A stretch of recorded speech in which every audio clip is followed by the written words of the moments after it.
Hello, my friends, and welcome back. Thank you very much for being with me again today. Sometimes you foresee that you get in a collision course with somebody else, and you can foresee when that would occur.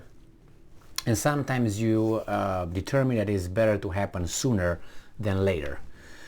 I would use this for Adolf Hitler in the Second World War regarding Germany and the Soviet Union. Hitler always knew that he will collide with the communist Russia, which was Germany's main enemy, basically the enemy. Since he knew there are certain kind of people in charge of Soviet Union, he wanted to take care of that too.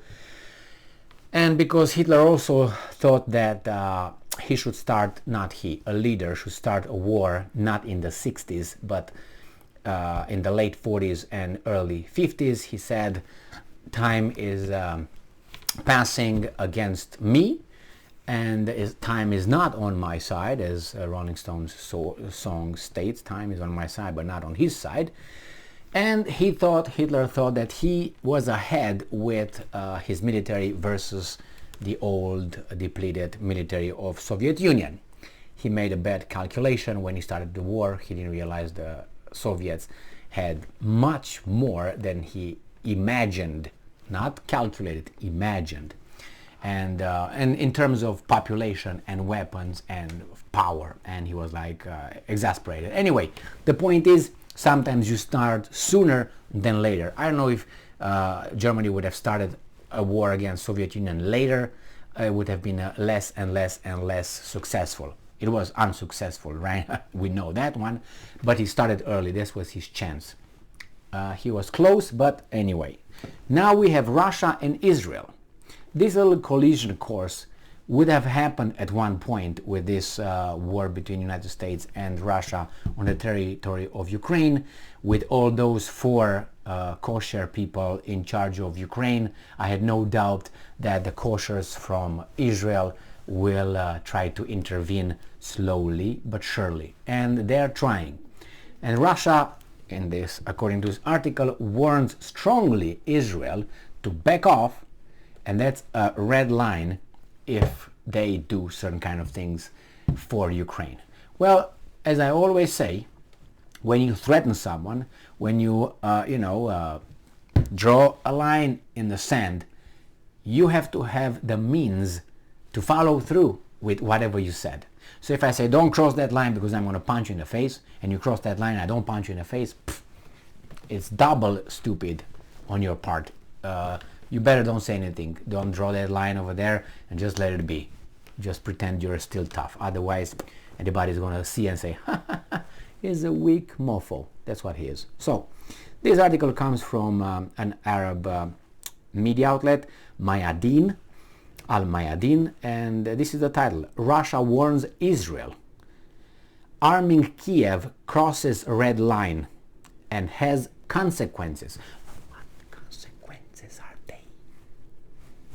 Promise I will never disclose it to anybody. All right. According to the Israeli media, Russia threatened Tel Aviv that sending military aid to Ukraine would be crossing a red line and would have repercussions. Israeli media reported that, quote-unquote, Israel received a clear warning from Russia that if it tried to transfer defense systems to Ukraine through a third country, it will be considered as crossing a red line and would have consequences. What if they try to transfer through the fourth party? Would that fall under the consequences or not? Or what about the fifth? So here is Ukraine and here is Israel. Puck, puck, puck, puck, boom. Would that be considered a red line or just the third party? Puck, boom. All right. Just kidding, you know. If those weapons come to Ukraine from Israel through X number of parties, red line and consequences. What are the consequences? Listening, Peskov. Earlier in September, Israel media stated that an Israeli arms manufacturer is supplying anti-UAV systems to Ukraine via Poland, noting that the sales were conducted through Warsaw to circumvent Tel Aviv's refusal to sell advanced arms to Ukraine. Poland, Poland, Poland. My Polish not friends, what are you doing? Just kidding, not. The arms producer reportedly informed the Israeli Ministry of Security that it was selling arms to Poland, though it pretended not to know the latter was then giving the weapons to Kiev to use against Russia. Yeah, right, okay. Russia's ambassador to Israel, Anatoly Viktorov, warned. What's interesting in this article is every time you have the word Israel, the country, is in quotation marks. So I guess this outlet doesn't really, you know what I mean. So Russia's ambassador to quote-unquote Israel, Anatoly Viktorov, warned the occupation not to, Israel, oh Jesus Christ, not to provide weapons to Ukraine amid Israel's calls to arm Kiev, just as NATO and the US are doing, referring to a statement by an Israeli so-called Ministry of Diaspora Affairs earlier that Israeli entity must follow suit with the United States and NATO and send military weapons to Ukraine to fight Russia.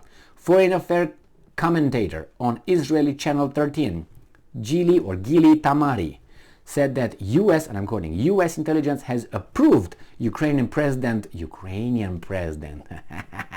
Zelensky's claim, which he made last week when he called on Israel to help his country against what he called military cooperation between Russia and Iran. Okay, that's the connection they want to make. Zelensky claimed at the time that, and I'm quoting, in exchange for the military aid Iran gives Russia, the Iranians have requested nuclear fuel and equipment to accelerate their nuclear program. BS. You know what it is? BS.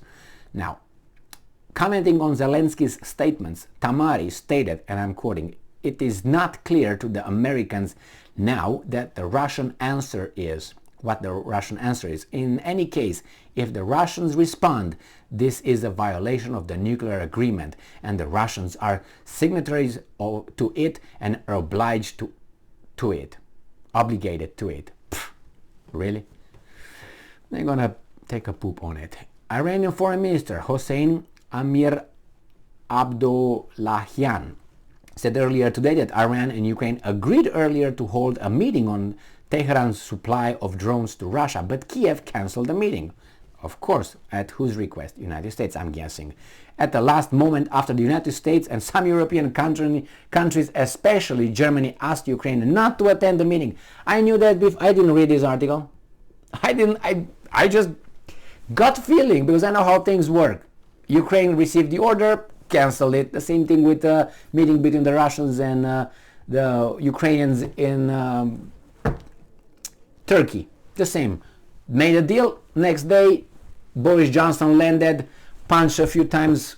I don't know if he punched, maybe he just flickered his balls, Zelensky's balls a few times, and balls, and canceled that agreement that we just spoke about yesterday. And that was it.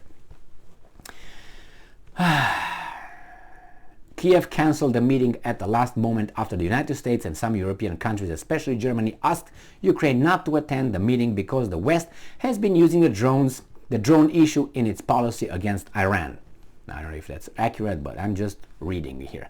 The chairman of the Security Council of Russia, Dmitry Medvedev, that's my man, the one who, I don't know where this guy shows up, but he seemed to be mild, but he's feisty little dude, warned earlier in October Israel against providing weapons to Ukraine. So he warned earlier in October Israel against providing weapons to Ukraine, stressing that any move to boost Kiev's arsenal would severely damage bilateral relations, describing it as a quote-unquote very reckless move if carried out. Ukraine and its Western allies, sponsors, have long been accusing Iran of supplying drones to Russia in the midst of the war. However, Amir Abdollahian said earlier today that his country did indeed give a small batch of drones to Russia, but that was before the Ukraine war broke out. Okay, all right, I got it. So, Russia warns strongly Israel, strongly, with what? What are they going to do about it? Can I give you the answer? Even if you don't want it, I will give it with nothing. Nothing. What are you gonna do? Don't make me use my... No, nothing. Not gonna happen anything. Just gonna condemn it, and Israel does whatever it wants anyway. But the Israeli are very cunning, are very smart. So I have no doubt that they will find a way to dodge each and every blow coming from United States. United States doesn't send any blows because United States is the one in the leash, Israel's leash. And when Israeli wants, releases the little bully boy, then comes back, puts it back in the leash, and goes in the neighborhood. Huh? Who's the boss here? Hey, stay there. Otherwise, I release my little animal here. So I'm very curious what would be the repercussions. All right, I will keep you posted definitely. If anything happened, which I don't think anything will happen. I think Israel can provide the kosher team in Ukraine with anything they want, and Russia will just bark, or mack, instead of barking. Thank you very much for being with me again today. Stay strong, stay smart, look for the truth, and be just.